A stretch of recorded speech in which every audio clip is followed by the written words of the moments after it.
जारी विरोध प्रदर्शन यह गंभीर चिंता का विषय है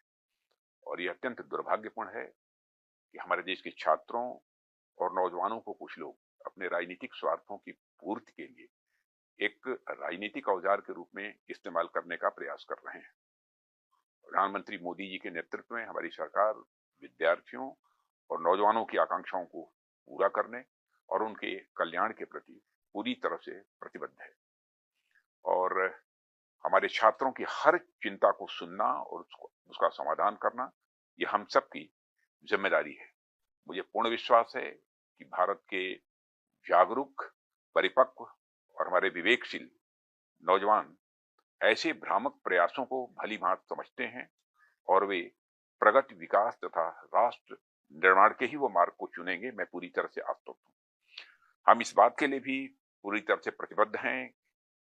कि किसी भी व्यक्ति, विशेषकर हमारे छात्रों और नौजवानों के साथ किसी भी प्रकार का अन्याय न हो और विपक्ष के कुछ नेताओं द्वारा मैन्युफैक्चर्ड एक सेंस ऑफ एंगर, आक्रोश लोगों के अंदर केवल जनता, विशेषकर बच्चों के नौजवानों को भ्रमित करने और गुमराह करने का मैं मानता हूं कि यह असफल प्रयास है। युवाओं की भावनाओं और उनकी चिंताओं के प्रति हम पूरी तरह से संवेदनशील हैं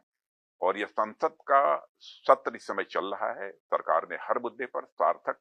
बहस करने की भी बात की है और कई बार अपनी बात को दोहराया भी है, मगर विपक्ष संसद में नहीं बल्कि सड़क पर मुद्दों का समाधान करने का मैं मानता हूं अनुचित प्रयास कर रहा है और लोकतंत्र के मुद्दों पर चर्चा करने की जगह संसद भवन है, जहां विपक्ष अपनी बात कहने के लिए पूरी तरह से स्वतंत्र है। इसलिए यदि विपक्ष गंभीर है तो मौजूदा मानसून सत्र को सुचारू रूप से चलाने में व्यवधान न उत्पन्न करे और संसद में जिन भी मुद्दों पर वह चर्चा करना चाहता है वो मुद्दों पर चर्चा करे और सदन का और सरकार का ध्यान आकर्षित करें।